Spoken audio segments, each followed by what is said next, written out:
Hello everyone, welcome to Concept Classes. So this is our Atoms and Molecules part 3. In the previous video, I have discussed law of constant composition or you can say law of constant proportion.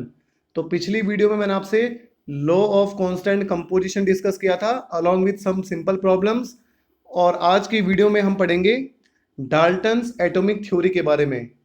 तो देखिए 1808 में यानी कि 1808 में Dalton ने एक atomic theory दी थी। तो सबसे पहले हम उस एटॉमिक थ्योरी को स्टडी करेंगे, उसके अजम्पशन देखेंगे कि डाल्टन ने जो एटॉमिक थ्योरी प्रपोज की थी उसके क्या क्या पोस्टुलेट्स हैं, उसके क्या क्या मेन पॉइंट्स हैं।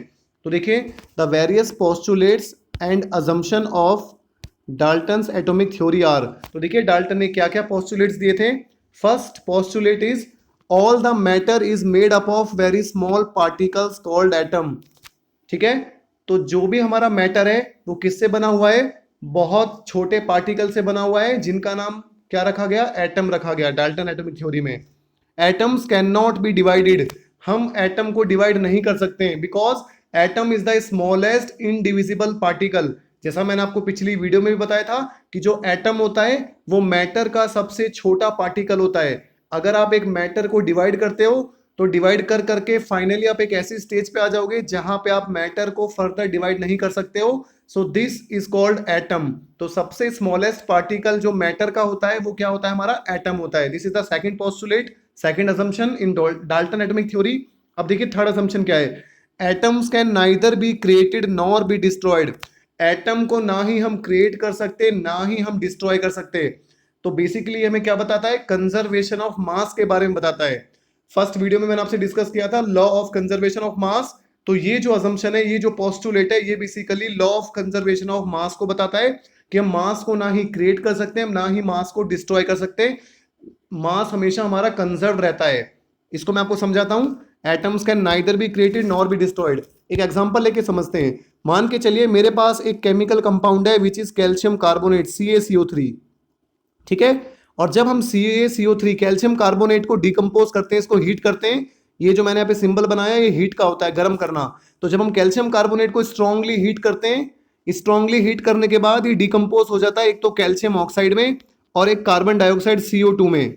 ठीक है, आप देख सकते हो ये हमारा रिएक्टेंट हो गया। So calcium carbonate is our reactant और ये दोनों हमारे क्या हो गए, दीज टू आर प्रोडक्ट। तो ये दोनों हमारे प्रोडक्ट हो गए। अब यहाँ पे एक एटम कैल्शियम का है। अब देख सकते हो आप रिएक्टेंट में हमारे कैल्शियम का एक एटम है और कार्बन का एक एटम है और ऑक्सीजन के हमारे 3 एटम है। इसी तरीके से प्रोडक्ट में भी हमारा कैल्शियम का एक एटम है, ऑक्सीजन के 3 एटम है और कार्बन का ओनली सिंगल एटम है। So number of atom in both the reactant and product sides are equal. तो रिएक्टेंट साइड और प्रोडक्ट साइड दोनों तरफ हमारे एटम सेम है। जितने एटम रिएक्टेंट साइड में किसी पर्टिकुलर एलिमेंट के, उतने ही एटम हमारे प्रोडक्ट साइड में। सो एटम यहाँ पे कोई क्रिएट नहीं हुआ, यहाँ पे कोई एटम डिस्ट्रॉय नहीं हुआ। So this is called atom can neither be created nor be destroyed. तो जब भी कोई केमिकल रिएक्शन होगी तो जितने एटम्स रिएक्टेंट में होंगे उतने एटम्स हमारे प्रोडक्ट में होंगे। ऐसा नहीं होगा कि एटम्स हमारे यहाँ पे क्रिएट हो गए या यहाँ पे डिस्ट्रॉय हो गए, खत्म हो गए। समझ आ गया, हो गया आपको आई थिंक पोस्टुलेट। उसके बाद देखिए अगला जो पोस्टुलेट है, atoms are of various kind. हमारे जो एटम्स होते हैं वो बहुत तरीके के होते हैं। There are as many kinds of atoms as are elements. तो जितने हमारे एलिमेंट्स होते हैं उतने ही टाइप के हमारे एटम होते हैं। बिल्कुल सही बात है। जैसे हमारे पास हाइड्रोजन का एलिमेंट हो गया, तो हाइड्रोजन का एलिमेंट किससे बना है, हाइड्रोजन के एटम से मिलकर बनाए। हमारे पास कॉपर का एलिमेंट हो गया, कॉपर का एलिमेंट किससे बनाए, कॉपर के एटम से मिलकर बनाए। हमारे पास नाइट्रोजन एलिमेंट हो गया, नाइट्रोजन एलिमेंट किससे बनाए, नाइट्रोजन के एटम से मिलकर बनाए। तो जितने हमारे पास एलिमेंट्स है उतने तरीके के हमारे पास एटम्स हैं। ठीक है, अगला पोस्टुलेट देखिए, all the atoms of a given element same in mass size and chemical properties. तो एक पर्टिकुलर एलिमेंट के जो एटम्स होते हैं उनका मास, उनका साइज और उनकी केमिकल प्रॉपर्टी सेम होती है। चलिए इस चीज को समझते हैं। मान के चलिए कि हमारे पास हाइड्रोजन एक एलिमेंट है। सो कौन सा एलिमेंट है हमारे पास, हाइड्रोजन है। देखिए एलिमेंट्स और कंपाउंड मैं आपको सब बता चुका हूं। एलिमेंट्स क्या होते हैं, कंपाउंड्स क्या होते हैं, मिक्सचर क्या होते हैं। एलिमेंट क्या होते हैं, एलिमेंट हमारा एक तो प्योर सब्सटेंस होता है which contains only one kind of particle. Element वो होता है जो एक जैसे पार्टिकल से मिलकर बना होता है और यू कैन से एक जैसे एटम से मिलकर बना होता है। फॉर एग्जांपल अगर मैं हाइड्रोजन का एलिमेंट लेता हूं, सो आई हैव हाइड्रोजन एलिमेंट, तो मेरे पास हाइड्रोजन का एलिमेंट है। अब ये जो हाइड्रोजन का एलिमेंट है वो किससे मिलके बनाए हैं? वो हाइड्रोजन के एटम से मिलके बनाए। So this is hydrogen atom, this is hydrogen atom, ये एक हाइड्रोजन एटम हो गया, ये हो गया, ये हो गया। तो एक हाइड्रोजन के एलिमेंट्स में हमारे मिलियंस और बिलियंस ऑफ हाइड्रोजन एटम होते हैं, और वो सारे हाइड्रोजन एटम, उन सभी हाइड्रोजन एटम का जो मास होता है, तो मैंने एक हाइड्रोजन का एटम ले लिया, H2 का मैंने एक एटम ले लिया, एक दूसरा मैंने हाइड्रोजन का एटम ले लिया, एक तीसरा मैंने हाइड्रोजन का एटम ले लिया। तो इन सभी हाइड्रोजन के जो एटम का मास होता है वो सेम होता है। एक हाइड्रोजन का एटम का मास अगर 1 है तो सेकंड हाइड्रोजन के एटम का मास भी हमारा 1 एटॉमिक मास यूनिट होगा। एटॉमिक मास यूनिट अभी मैं आपको समझाऊंगा क्या होती है। कहने की बात क्या है कि एक पर्टिकुलर एलिमेंट के जितने भी एटम्स होते हैं उनका मास सेम होता है, उनका साइज सेम होता है, उनकी शेप सेम होती है। जैसे अगर आप चीनी के क्रिस्टल लेते हो, अगर आप चीनी को लेते हो, एक मुट्ठी आपने चीनी ले लिया, एक चम्मच आपने चीनी ले ली, तो उन सभी में जो चीनी के पार्टिकल्स का साइज होता है वो लगभग सेम होता है। So it is a pure substance. ठीक है, इसी तरीके से आपने सोडियम का एलिमेंट ले लिया, you have take sodium element. तो अगर आपने सोडियम का एलिमेंट ले लिया तो सोडियम के एलिमेंट में सारे एटम्स किसके होंगे? सोडियम के होंगे। और उन सभी एटम्स का, जैसे मान के चलिए मैंने 2 एटम ले लिए, एक सोडियम का एटम ये रहा, एक सोडियम का एटम ये रहा, इन दोनों सोडियम के एटम का जो मास होगा वो सेम होगा, इनका साइज सेम होगा, शेप सेम होगी, केमिकल प्रॉपर्टी सेम होगी। इसी तरीके से अगर मैं ऑक्सीजन का एलिमेंट लेता हूं तो वहां पे ऑक्सीजन के सारे जो एटम्स होंगे वो हमारे सेम होंगे। अगर मैं आयरन के एलिमेंट लेता हूं तो आयरन के एलिमेंट में सारे एटम्स आयरन के होंगे और वो सभी सेम होंगे, उनका शेप सेम होगा, साइज सेम होगा, उनका मास सेम होगा। आई थिंक आपको क्लियर हो गया होगा। उसके बाद देखिए all the atoms of a given element, ये मैंने आपको बता दिया है। नेक्स्ट पोस्टुलेट की तरफ बढ़ते हैं। Atoms of different elements differ in mass, size and chemical property. तो अलग अलग एलिमेंट्स के जो एटम होते हैं उनका जो मास होता है वो अलग होता है, उनका साइज अलग होता है और उनकी केमिकल प्रॉपर्टीज भी अलग होती है। तो बिल्कुल सही बात है। मान के चलिए एक आपने यहाँ पे हाइड्रोजन का एलिमेंट ले लिया, या फिर एक एग्जांपल ले लेते हैं, एक आपने सोडियम ले लिया एलिमेंट, एक आपने सल्फर ले लिया। So one is the sodium, other is the sulphur. तो ये सोडियम का सिंबल लिख दिया मैंने यहाँ पे, सिंबल अभी हम पढ़ेंगे इसी वीडियो में। सोडियम लिख दिया मैंने यहाँ पे, ठीक है। सिंबल को मैं आपको बताऊंगा क्या होते हैं। तो एक तो मैंने सोडियम का एलिमेंट ले लिया, एक मैंने सल्फर का एलिमेंट ले लिया, ठीक है। अब सोडियम के जो सोडियम एलिमेंट है उसमें किसके एटम से? सारे सोडियम के एटम है। जो सल्फर है, सल्फर में सारे एटम किसके हैं? सल्फर के एटम है। इसी तरीके से एक मैं हाइड्रोजन का एलिमेंट ले लेता हूं, हाइड्रोजन के एलिमेंट में सारे एटम किसके हैं? हाइड्रोजन के हैं। तो अलग अलग एलिमेंट के जो एटम्स होते हैं वो डिफरेंट होते हैं, उनका मास अलग होता है। हाइड्रोजन के एटम का मास 1 होता है, सोडियम के एटम का मास 23 होता है, सल्फर के एटम का मास हमारा 32 होता है। इसी तरीके से ऑक्सीजन लोगे उसका जो मास होता है वो 16 होता है। समझ आ रहा है? तो अगर आप डिफरेंट एलिमेंट्स को लोगे तो डिफरेंट एलिमेंट्स के एटम्स का जो मासिस होता है वो अलग होता है, उनका साइज अलग होता है। हाइड्रोजन का जो एटम होता है वो सबसे छोटा होता है, ठीक है। उससे बड़ा यहाँ पे हमारा ऑक्सीजन का एटम हो गया, देन सोडियम का एटम हो गया, देन सल्फर का एटम हो गया। तो अलग अलग एटम का साइज अलग अलग होता है अगर हम अलग अलग एलिमेंट को लेते हैं, ठीक है। उसके बाद देखिए केमिकल कॉम्बिनेशन बिटवीन 2 और more elements consist in the joining together of atoms of these element to form molecules of the compound। अगर 2 एलिमेंट के बीच में केमिकल कॉम्बिनेशन हो रहा है तो उनके एटम्स क्या होते हैं? आपस में कंबाइन होते हैं और कंबाइन होकर कंपाउंड बनाते हैं। बिल्कुल सही बात है। जैसे हाइड्रोजन एक हमने एलिमेंट ले लिया, combines with oxygen to form water. तो हाइड्रोजन एलिमेंट का हमने एक एटम ले लिया, ऑक्सीजन एलिमेंट का हमने एटम ले लिया, इन दोनों ने मिलकर क्या बना दिया? वाटर बना दिया। वाटर क्या होता है? कंपाउंड होता है। So water is a compound. इसका मतलब elements, different atoms of different elements combine to form a compound. तो डिफरेंट एलिमेंट्स आपस में जुड़ते हैं और जुड़ के क्या बनाते हैं? कंपाउंड बनाते हैं। इसी तरीके से sodium reacts with chlorine Cl2 to form NaCl। तो सोडियम और क्लोरीन ये हमारे 2 एलिमेंट हो गए, ये जब कंबाइन हुए तो इन्होंने क्या बना दिया? कंपाउंड बना दिया, विच इज NaCl। तो हमारे एलिमेंट्स आपस में कंबाइन होते हैं, कंबाइन होकर क्या बनाते हैं? कंपाउंड बनाते हैं। तो एक पोस्टुलेट ये हो गया। उसके बाद देखिए नेक्स्ट पोस्टुलेट हमारा क्या है? The number and kind of atom in a given compound is fixed. तो देखिए एक पर्टिकुलर कंपाउंड में जो नंबर है और काइंड ऑफ एटम होते हैं वो फिक्स होते हैं। ये बेसिकली हमारा लॉ ऑफ कांस्टेंट कंपोजिशन को बता रहा है, जो पिछली वीडियो में मैंने आपसे डिस्कस किया था। लॉ ऑफ कांस्टेंट कंपोजिशन क्या बोलता है कि कोई भी केमिकल कंपाउंड जो होगा वो हमेशा सेम एलिमेंट से मिलकर बना होगा और उन एलिमेंट्स का जो मासिस होगा वो फिक्स रेशियो में होगा। और ये वाला हमारा पोस्टुलेट भी क्या कह रहा है कि हमारे जो एलिमेंट्स होते हैं उनमें वो एलिमेंट्स जो कंपाउंड बनाते हैं वो कंपाउंड जो होते हैं उनका फिक्स मास होता है, वो हमारे डेफिनेट होते हैं। कहने की बात क्या है, देखिए the number and kind of atom in a given compound in fix. तो कोई भी आप एक कंपाउंड का एग्जांपल ले सकते हो। मान के चलिए मैं वाटर का एग्जांपल लेता हूं, ठीक है। तो यहां पे मैंने एक एग्जांपल किसका ले लिया, वाटर का ले लिया। अब आप एक चीज सोचिए, वाटर जो कंपाउंड है, वाटर मतलब H2O, वाटर किससे मिलके बनाए, एक तो हाइड्रोजन के एलिमेंट से मिलके बनाए, एक ऑक्सीजन के एलिमेंट से मिलके बनाए। तो वाटर में दो एलिमेंट है, one is the hydrogen, other is the oxygen. Hydrogen के कितने एटम है, 2 एटम है। ऑक्सीजन के कितने एटम है, 1 एटम है। तो वाटर जो है वो दो एलिमेंट से मिलके बनाए और वहां पे हाइड्रोजन का 2 एटम है, ऑक्सीजन का 1 एटम है।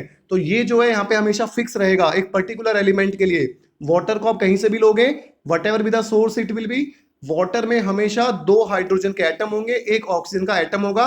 तो इस कंपाउंड में फिक्स नंबर ऑफ एटम होंगे और इनका जो मासिस होगा वो भी फिक्स होगा। इसी तरीके से कार्बन डाइऑक्साइड जो होता है, कार्बन डाइऑक्साइड में एक कार्बन का एटम होता है, 2 ऑक्सीजन के एटम होते हैं।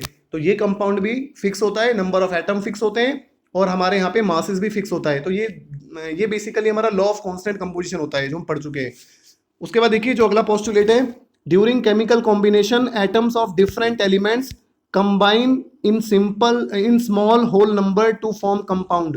देखिए जब भी केमिकल कॉम्बिनेशन होता है, जब भी एटम्स आपस में रिएक्ट करते हैं तो atoms of different element combine in small whole number. तो डिफरेंट एलिमेंट्स के जो एटम होते हैं वो स्मॉल होल नंबर में ही कंबाइन होते हैं। देखिए इसको समझते हैं, ये बहुत इजी है। मतलब जब भी कोई केमिकल कॉम्बिनेशन होता है, ये हो गया केमिकल कॉम्बिनेशन, हाइड्रोजन और ऑक्सीजन केमिकली कंबाइन हुए, रिएक्शन हुई और क्या बना दिया, यहाँ पे वाटर बना दिया। अब ये जो वाटर है यहाँ पे देखिए हाइड्रोजन के कितने एटम है, 2 एटम है। ऑक्सीजन के कितने एटम है, 1 एटम है यहाँ पे। तो यहाँ पे कितना रेशियो बन गया इनका, 2:1 बन गया। 2 एटम हाइड्रोजन के, 1 ऑक्सीजन का। सो बेसिकली यहाँ पे एटम्स का रेशियो कितना हो गया, 2:1 हो गया। तो ये तो स्मॉल होल नंबर रेशियो हो गया। इसी तरीके से अगर मैं CO2 लेता हूं, CO2 में क्या हो गया, 1:2 हो गया, एक कार्बन का एटम, 2 ऑक्सीजन का एटम। ये भी हमारा सिंपल होल नंबर रेशियो हो गया। इसी तरीके से अगर मैं सल्फ्यूरिक एसिड लेता हूं, सल्फ्यूरिक एसिड हमारा क्या होता है, H2SO4। तो अगर मैं H2SO4 लेता हूं, यहाँ पे हाइड्रोजन कितने, 2 हैं, सल्फर कितना है, 1 है और ऑक्सीजन कितना है, 4 है। तो 2:1:4, ये भी एक स्मॉल होल नंबर रेशियो हो गया। अगर मैं ग्लूकोज को लेता हूं, ग्लूकोज इज बेसिकली C6H12O6। तो मैंने ग्लूकोज का एग्जांपल ले लिया। ग्लूकोज में कार्बन कितने, 6 हैं, हाइड्रोजन कितने यहाँ पे 12 हैं और ऑक्सीजन कितने यहाँ पे 6 हैं। अगर आप इनको कैंसिल करते हो तो 1:2:1 आ जाएगा सिंपल होल नंबर रेशियो में। तो कहने की बात क्या है, जब भी एलिमेंट्स आपस में कंबाइन होते हैं, कंबाइन होकर कंपाउंड बनाते हैं, तो एलिमेंट्स की जो मासिस का रेशियो होता है वो स्मॉल होल नंबर रेशियो होता है। स्मॉल होल नंबर रेशियो मतलब हमेशा वो होल नंबर होगा। जैसे 2:1, 1:2, 3:2, 2:3, वो कभी भी फ्रैक्शन में नहीं होगा। कभी भी ऐसा नहीं होगा 1:1.5, 2/3:1। मतलब एलिमेंट्स जब भी एटम्स आपस में जुड़ते हैं तो वो सिंपल होल नंबर रेशियो में जुड़ते हैं, वो सिंपली जुड़ते हैं, वो फ्रैक्शन में नहीं जुड़ते हैं। कभी आधा एटम नहीं जुड़ेगा, कभी 3.5 एटम नहीं जुड़ेंगे, कभी 4.25 एटम नहीं जुड़ेंगे, हमेशा 2, 3, 4 मतलब होल नंबर में कंबाइन होंगे एटम्स जब भी होंगे। कोई भी कंपाउंड आप उठा के एग्जांपल ले लीजिए, हर कंपाउंड में एटम्स का जो रेशियो होगा वो हमेशा सिंपल होल नंबर रेशियो होगा, स्मॉल होल नंबर रेशियो होगा। आई थिंक आपको क्लियर हो गया होगा। अब देखिए लास्ट हमारा पोस्टुलेट है, लास्ट अजम्पशन है, atoms of the same element can combine in more than 1 ratio two form more than 1 compound. एक ही एलिमेंट के एटम, देखिए ये कह रहा है कि एक ही एलिमेंट का एटम कंबाइन होगा दूसरे एटम के साथ और डिफरेंट डिफरेंट कंपाउंड बनाएगा। मतलब मैं आपको समझाता हूं एक एग्जांपल लेके कि एक एलिमेंट है हमारे पास, उसी एक एलिमेंट का एटम कंबाइन होके अलग अलग कंपाउंड बना सकता है। जैसे मेरे पास कार्बन है और ऑक्सीजन है, तो कार्बन ऑक्सीजन के साथ कंबाइन होके एक तो कार्बन मोनोऑक्साइड CO भी बनाता है और इसी तरीके से कार्बन ऑक्सीजन के साथ कंबाइन होके कार्बन डाइऑक्साइड CO2 गैस भी बनाता है। तो यहाँ पे एक सिंगल एलिमेंट के एटम ने, कार्बन ने यहाँ पे ऑक्सीजन के साथ 2 टाइप के कंपाउंड बना लिए, है ना। कार्बन ने ऑक्सीजन के साथ जुड़ा तो कार्बन मोनोऑक्साइड बना दिया और कार्बन ऑक्सीजन के साथ जुड़ा तो यहाँ पे कार्बन डाइऑक्साइड बना दिया। तो कहने की बात क्या है कि एक एलिमेंट का एटम किसी दूसरे एटम के साथ जुड़ के एक से ज्यादा कंपाउंड बना सकता है और उनमें उसकी जो रेशियो होगी वो डिफरेंट होगी। यहाँ रेशियो कार्बन ऑक्सीजन की क्या है, 1:1 है, यहाँ रेशियो क्या है, 1:2 है। समझ आ रहा है? तो एक पर्टिकुलर एलिमेंट का एटम एक से ज्यादा कंपाउंड भी बना सकता है, लेकिन वहां भी जो रेशियो होगी वो सिंपल होल नंबर रेशियो होगी, वो भी सिंपल रेशियो होगी। इसी तरीके से नाइट्रोजन ऑक्सीजन के साथ कंबाइन होता है तो नाइट्रोजन डाइऑक्साइड बनाता है NO2, नाइट्रोजन ट्राइऑक्साइड बनाता है N2O3, नाइट्रोजन पेंटाऑक्साइड बनाता है N2O5। तो नाइट्रोजन यहाँ पे बहुत सारे कंपाउंड बना रहा है। तो एक एटम दूसरे एटम के साथ जुड़ के एक से ज्यादा कंपाउंड भी बना सकता है, लेकिन यहाँ पे जो रेशियो होगी वो सिंपल होल नंबर रेशियो होगी। यहाँ पे नाइट्रोजन ऑक्सीजन की रेशियो कितनी है 1:2 है। यहाँ पे नाइट्रोजन ऑक्सीजन की रेशियो कितनी है 2:3 है। नाइट्रोजन ऑक्सीजन की रेशियो कितनी है 2:5 है। तो मतलब एक एलिमेंट का एटम दूसरे एलिमेंट के साथ जुड़ के एक से ज्यादा भी कंपाउंड बना सकता है। ठीक है, बनाता है मतलब जनरली। अब देखिए आगे देखते हैं हम एटम क्या होता है। सो फाइनली हमें एटम पता ही चल गया है। An atom is the smallest particle of an element that can take part in a chemical reaction. तो जो एटम होता है वो सबसे स्मॉलेस्ट पार्टिकल होता है, सबसे छोटा पार्टिकल होता है किसी भी एलिमेंट का, जो किसी भी केमिकल रिएक्शन में पार्टिसिपेट करता है। तो जब भी कोई केमिकल रिएक्शन होती है तो सबसे छोटा पार्टिकल कौन होता है जो केमिकल रिएक्शन में पार्टिसिपेट करता है? हमारा एटम होता है। तो क्योंकि जैसी रिएक्शन हुई हमारी, तो केमिकल रिएक्शन होगी तो मैटर क्या होगा? वहां पे टूटना शुरू होगा। लेकिन मैटर टूटेगा टूटेगा फाइनली एक ऐसी स्टेज आएगी जहां पे मैटर टूट नहीं सकता, क्योंकि वो एटम हो गया, एटम फर्दर डिवाइड नहीं हो सकता है। So that's why atom is the smallest particle of an element that can take part in a chemical reaction. उसके बाद देखिए यहां पे अगली चीज, atoms are very very small in size. जो हमारे एटम्स होते हैं उनका जो साइज होता है वो बहुत ही स्मॉल होता है, बहुत ही छोटा होता है। अभी आपको पता लग जाएगा। The size of an atom, the size of N atom is indicated by its radius. तो एटम का जो साइज होता है वो उसके रेडियस से इंडिकेट होता है। आपको पता है अगर मैं कोई सर्कल ले लेता हूं या कोई मैं स्फीयर ले लेता हूं तो उनका रेडियस होता है, जितना ज्यादा रेडियस होता है उतना बड़ा सर्कल होता है, या जितना ज्यादा रेडियस होता है उतना बड़ा हमारा स्फीयर होता है। इसी तरीके से जो एटम का साइज होता है वो हमें किससे पता चलता है? उसके रेडियस से पता चलता है, जिसे हम क्या बोलते हैं? एटॉमिक रेडियस बोलते हैं। Atomic radius is measured in nanometre. अब देखिए एटॉमिक रेडियस को हम नैनोमीटर में मेजर करते हैं। अब नैनोमीटर क्या होता है ये मैं आपको समझाता हूं। सो देखिए नैनोमीटर बहुत छोटी यहाँ पे यूनिट होती है। सो 1 नैनोमीटर, तो जो हमारा 1 नैनोमीटर होता है 1 नैनोमीटर, वो हमारा 10 की पावर -9 मीटर होता है। समझ आया? मतलब 1 मीटर में 10 टू दी पावर 9 हमारे नैनोमीटर होते हैं।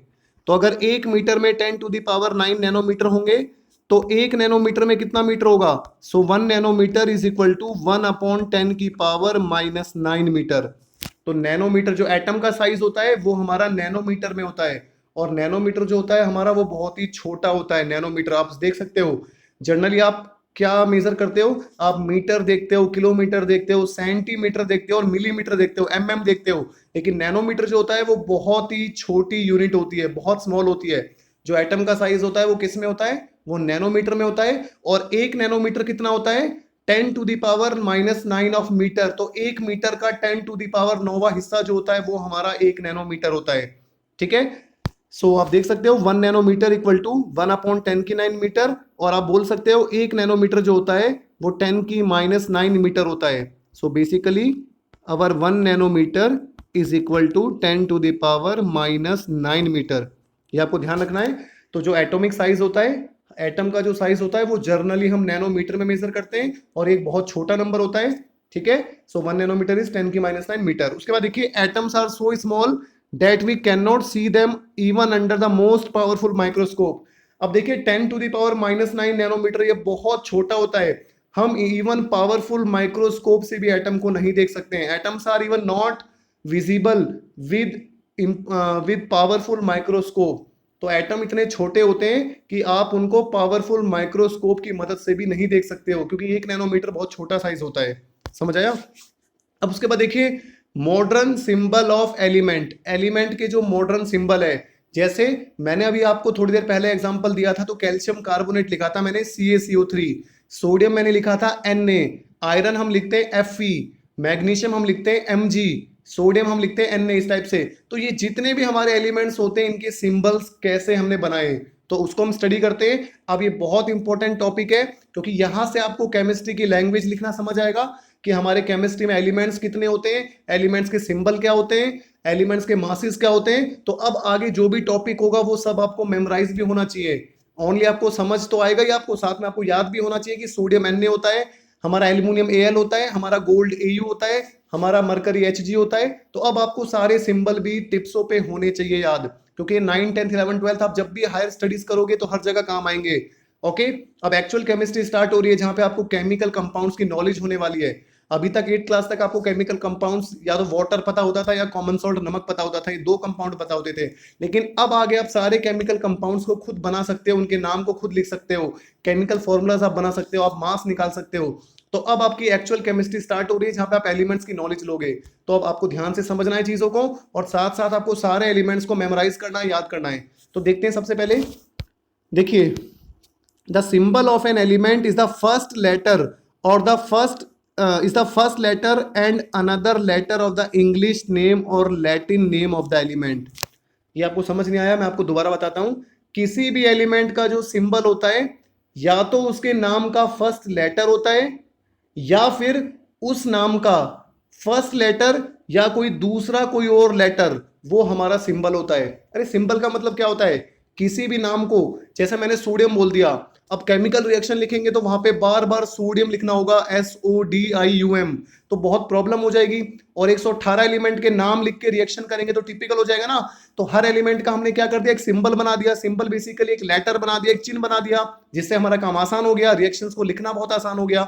तो सिंबल ऑफ एलिमेंट मतलब उन एलिमेंट्स का जो रिप्रेजेंटेशन है, जो हम उनको लेटर हमने उनको जो दिए, जो लेटर हमने उनको स्पेसिफाई करें। The symbol of an element is the first letter or the first letter and another letter of the English name। तो जो हमारे एलिमेंट्स का इंग्लिश नेम है, उन इंग्लिश नेम का या तो पहला लेटर हमने सिंबल के तौर पे यूज किया है, या फिर हमने पहला लेटर यूज किया है, या कोई दूसरा और लेटर हमने कंबाइन करके लिया है। अभी एग्जांपल से सब समझ आ जाएगा। या तो इंग्लिश नेम का हमने फर्स्ट लेटर लिया है, या फिर हमने लैटिन नेम का फर्स्ट लेटर लिया है। तो देखो, पहले एक लैंग्वेज भी थी लैटिन लैंग्वेज, जो पहले इंडो यूरोपियन कंट्रीज में, मतलब इंडो यूरोपियन लैंग्वेज थी, जो हमारे रोमन एम्पायर के टाइम में लैंग्वेज यूज की जाती थी। ठीक है, वो हमारी रोम एम्पायर जो यूज करते थे वो हमारी लैटिन लैंग्वेज थी, लैटिन भाषा थी। अब तो ये डेड लैंग्वेज हो गई है, क्योंकि बहुत ही कम लोग हैं जो इसको यूज करते हैं लैटिन लैंग्वेज को। तो पहले हमारी जो यूरोपियन कंट्रीज थी, जैसे हमारा इटली हो गया, रोम हो गया, तो वहां पे लैटिन लैंग्वेज यूज की जाती थी। तो ये हमारे कुछ सिंबल लैटिन लैंग्वेज में भी लिए गए हैं और हमारे इंग्लिश लैंग्वेज से भी लिए गए हैं। तो इंग्लिश लैंग्वेज के तो बहुत आसान होते हैं, लेकिन लैटिन लैंग्वेज हमें आती नहीं है। तो लैटिन के यहाँ पे कुछ सिंबल्स हैं, मैं आपको बताता हूँ वो कैसे लिए गए। तो कुछ एलिमेंट्स के सिंबल इंग्लिश लैंग्वेज से लिए गए, और कुछ एलिमेंट्स के सिंबल लैटिन भाषा से लिए गए, लैटिन लैंग्वेज से लिए गए। देखो, जैसे symbol of hydrogen is H। अब देखो, hydrogen, hydrogen is English word, तो हाइड्रोजन का जो सिंबल है वो क्या लिया गया है, H लिया गया है, क्योंकि हाइड्रोजन का जो पहला लेटर है वो हमारा H है। तो हाइड्रोजन का सिंबल क्या हो गया, H हो गया, तो इंग्लिश नेम से लिया गया है। The symbol of oxygen is O, तो ऑक्सीजन का जो सिंबल है वो हमारा क्या हो गया, O हो गया। The symbol of carbon is C, तो कार्बन का जो पहला लेटर है उसी को हमने सिंबल ले लिया। अब एक बात बताओ, कार्बन में भी फर्स्ट लेटर C है, कैल्शियम में भी फर्स्ट लेटर C है, क्लोरीन में भी फर्स्ट लेटर C है, और हमारा कॉपर में भी फर्स्ट लेटर C है। अब कार्बन को तो हमने C असाइन कर दिया, लेकिन अब हम बाकियों को C असाइन नहीं कर सकते, सारे एलिमेंट्स को एक सिंबल थोड़ी देंगे हम। तो इसीलिए हमने अब क्या काम करा, कार्बन को तो हमने फर्स्ट लेटर दे दिया नाम का, लेकिन कैल्शियम में हमने क्या करा, first letter and second letter assign कर दिया उसके सिंबल में। तो कैल्शियम का सिंबल क्या हो गया, Ca हो गया। इसी तरीके से क्लोरीन का सिंबल क्या हो गया, Cl हो गया। अब देखिए, ये हमारा कोई हार्ड एंड फास्ट रूल नहीं है, मतलब फर्स्ट एलिमेंट तो फिक्स है, लेकिन जो दूसरा एलिमेंट होगा वो सेकंड एलिमेंट भी हो सकता है, थर्ड एलिमेंट भी हो सकता है। सो इसीलिए यहाँ पे डेफिनेशन में देखो क्या लिखा है, मतलब डेफिनेशन नहीं, मतलब यहाँ लाइन में क्या लिखा है, the symbol of an element is the first letter, या तो फर्स्ट लेटर होगा, या फिर first letter and another letter. Another letter का मतलब क्या है, सेकंड लेटर भी हो सकता है, थर्ड लेटर भी हो सकता है। ठीक है, उसका जो इंग्लिश नेम है या लैटिन नेम है। आई थिंक आपको क्लियर हो गया होगा, क्योंकि कार्बन का जो नाम है वो C से शुरू होता है, क्लोरीन भी C से शुरू होता है, कॉपर भी C से शुरू होता है। तो यहाँ पे हम सबको C नहीं दे सकते, तो कार्बन तो हमने सिंबल C दे दिया, क्लोरीन का हमने फर्स्ट लेटर ले लिया और थर्ड लेटर ले लिया, Cl सिंबल ले लिया, और हमने यहाँ पे कैल्शियम का फर्स्ट लेटर ले लिया, सेकंड लेटर ले लिया, Ca ले लिया। इसी तरीके से कॉपर कॉपर का सिंबल क्या ले लिया हमने, Cu ले लिया। लेकिन ये जो कॉपर है ये इंग्लिश से नहीं लिया गया है इसका नाम, इसका हमने लैटिन नेम से इसका हमने सिंबल लिया गया है। लैटिन में कॉपर को क्यूप्रम बोलते हैं, तो क्यूप्रम में हमने फर्स्ट लेटर और सेकंड लेटर लिया है, डेट इज Cu। ठीक है, बाकी के जितने भी नेम्स मैंने अभी आपको एग्जांपल में समझाए वो तो हमारे इंग्लिश लैंग्वेज से लिए गए, लेकिन जो कॉपर है, कॉपर को लैटिन भाषा में क्यूप्रम कहा जाता है, और क्यूप्रम का जो फर्स्ट लेटर और सेकंड लेटर है वो C और U है, तो कॉपर का जो सिंबल बना दिया हमने वो Cu बना दिया। समझ आया? तो हमने एलिमेंट्स का सिंबल कैसे लिया है, कुछ एलिमेंट्स का सिंबल तो हमने उनकी इंग्लिश नेम से लिया है, और कुछ एलिमेंट्स का सिंबल हमने उनकी लैटिन लैंग्वेज से लिया है। और कैसे लिया है, या तो हमने फर्स्ट नेम लिया है, या फिर हमने उस नाम का फर्स्ट लेटर लिया है, या फिर कोई दूसरा लेटर लिया है। ठीक है, या तो हमने पहला लेटर लिया है, या फिर पहला लेटर साथ में कोई दूसरा लेटर लिया है। वो दूसरा लेटर हमारा सेकंड वाला भी हो सकता है, थर्ड वाला भी हो सकता है, डिपेंड करता है। आई थिंक आपको क्लियर हो गया होगा। अब एक और इंपॉर्टेंट चीज आप दिमाग में बैठा लो, जब भी हम किसी एलिमेंट का सिंबल लिखेंगे और उस सिंबल में दो लेटर है, जैसे क्लोरीन हो गया Cl, तो फर्स्ट लेटर आपको हमेशा कैपिटल लिखना है और सेकंड लेटर हमेशा आपको स्मॉल लिखना है। कैल्शियम में फर्स्ट लेटर कैपिटल C हो गया, सेकंड लेटर स्मॉल a हो गया। समझ आया? कॉपर में फर्स्ट लेटर आपका C हो गया, सेकंड लेटर आपका U हो गया। तो फर्स्ट लेटर हमेशा कैपिटल होगा, सेकंड लेटर हमेशा स्मॉल होगा। अगर आप दोनों कैपिटल लिख देते हो तो बिल्कुल गलत हो जाएगा, यू विल असाइन 0 मार्क्स। तो सिंबल आपको बिल्कुल एग्जैक्टली वही लिखना है। अब देखिए, अब आप यहाँ पे देख सकते हो symbols derived from English name of element. तो एलिमेंट्स के इंग्लिश नेम से जो सिंबल यहाँ पे ड्राइव किए हैं वो पूरी लिस्ट है यहाँ पे। हाइड्रोजन का जो सिंबल है वो कैपिटल H होता है। अगर देखो सिंगल सिंबल है तो कैपिटल में है, और अगर किसी सिंबल में दो लेटर है तो फर्स्ट लेटर हमारा कैपिटल होगा, सेकंड लेटर हमारा स्मॉल होगा।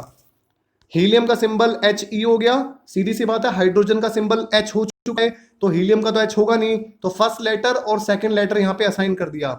लिथियम का सिंबल Li होता है, ठीक है। बोरोन का सिंबल B होता है, कार्बन का सिंबल C होता है, नाइट्रोजन का सिंबल N होता है, ऑक्सीजन का O होता है, फ्लोरीन का F होता है, नियोन का Ne होता है, क्योंकि नाइट्रोजन को पहले ही N असाइन कर दिया, तो नियोन में फर्स्ट लेटर और अनदर लेटर, अनदर मतलब सेकंड लेटर यहाँ पे ले लिया। मैग्नीशियम का Mg होता है, फर्स्ट लेटर और थर्ड लेटर ले लिया। ये सारे इंग्लिश नेम है, ध्यान रखना, ये सारे सिंबल्स हम इंग्लिश नेम से ड्राइव किए हमने। एल्यूमिनियम का फर्स्ट सिंबल A हो गया और सेकंड सिंबल L हो गया। सिलिकॉन Si हो गया, फास्फोरस का P हो गया, सल्फर का S हो गया, क्लोरीन Cl हो गया, आर्गन Ar हो गया, कैल्शियम Ca, मैग्नीज हमारा Mn हो गया।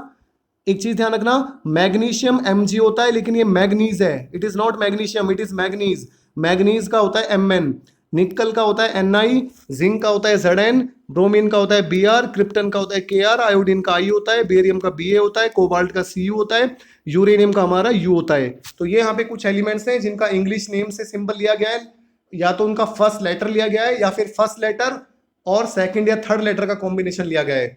उसके बाद देखिए अगली जो लिस्ट है, ये वाली लिस्ट क्या है, symbols derived from Latin names of element. तो एलिमेंट के जो लैटिन नेम्स है वहां से इन सिंबल्स को लिया गया है। जैसे सोडियम का लैटिन नेम क्या होता है, नेट्रियम होता है, तो नेट्रियम में पहला लेटर N है, सेकंड लेटर A है, तो सोडियम का सिंबल Na हो गया। पोटाशियम का जो लैटिन नेम होता है वो कैलियम होता है, कैलियम में हमने फर्स्ट सिंबल ले लिया, डेट इज K हो गया। आयरन का जो लैटिन नेम होता है फेरम होता है, तो हमने F और E ले लिया। कॉपर का जो लैटिन नेम होता है वो क्यूप्रम होता है, तो हमने सिंबल Cu ले लिया। सिल्वर का जो लैटिन नेम होता है वो एर्गेंटम होता है, तो हमने Ag ले लिया। गोल्ड का जो लैटिन नेम होता है वो ओरम होता है, तो हमने Au ले लिया। मरकरी का जो लैटिन नेम है वो हाइड्रोग्राम होता है, तो Hg ले लिया। ठीक है, तो ये हमारा हाइड्रोग्राम होता है, तो Hg ले लिया। लेड का हमारा जो लैटिन नेम होता है वो प्लम्बम होता है, तो Pb ले लिया। टिन का हमारा जो लैटिन नेम होता है वो स्टेनम होता है, और हमने Sn ले लिया। तो आई थिंक आपको एलिमेंट्स के सिंबल्स पता लग गए। एलिमेंट्स के सिंबल हमने कैसे लिए, या तो उनके इंग्लिश नेम से लिए, या उनके हमने लैटिन नेम से लिए। और चाहे इंग्लिश नेम हो चाहे लैटिन नेम हो, या तो हमने उस नेम का फर्स्ट लेटर लिया है, या फिर हमने first letter plus another letter लिया है। जैसे या तो हमने नेम का फर्स्ट लेटर लिया है उसके साथ सेकंड लेटर ले लिया, या फर्स्ट लेटर लिया है उसका थर्ड लेटर ले लिया। इस तरीके से हमने एलिमेंट्स के सिंबल बनाए, जिससे हमें बहुत आसान हो गया।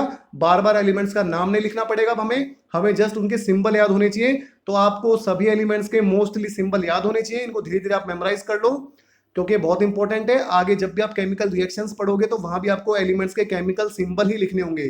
ओके, आई थिंक आपको वीडियो क्लियर होगी होगी। एक और इंपॉर्टेंट चीज, एलिमेंट्स का जब भी सिंबल लिखोगे तो अगर सिंगल लेटर है तो कैपिटल लिखोगे, अगर दो लेटर है नाम में, सिंबल में दो लेटर है तो फर्स्ट लेटर कैपिटल होगा, सेकंड लेटर हमेशा स्मॉल होगा। मैंने मोस्टली टाइम देखा है बच्चे 10th में आ जाते हैं लेकिन उनको पता ही नहीं चलता है कि लेटर कैसे लिखने, अल्फाबेट कैसे लिखने हैं। वो अपनी मर्जी से सोडियम को एन और कैपिटल ए लिख रहे हैं, सीएल को सी कैपिटल एल लिख रहे हैं। ऐसा आपको बिल्कुल नहीं करना है। आपको first letter capital, second letter small लिखना है। This is the representation of element. ये सिंबॉलिक रिप्रेजेंटेशन होती है, सॉरी सिंबॉलिक नहीं, सिंबल में नहीं, मतलब ये हमारी लेटर में रिप्रेजेंटेशन यहाँ पे, ठीक है। ये क्योंकि हमारी modern, this is our modern symbol of element. लेकिन हमारे स्टार्टिंग में एलिमेंट्स को जो सिंबल दिया गया, मतलब स्टार्टिंग में हमारे जो सिंबल दिए गए थे एलिमेंट्स के, वो हमारे पिक्चर के साथ दिए गए थे। लेकिन ये जो मॉडर्न एलिमेंट्स के सिंबल है ये हमारे लेटर्स में दिए गए। सो आई थिंक आपको वीडियो क्लियर हो गया होगा। वीडियो से रिलेटेड कोई भी डाउट होता है वीडियो के कमेंट सेक्शन में पूछ सकते हो या व्हाट्सएप पे मुझसे पर्सनली पूछ सकते हो। Thanks for watching the video.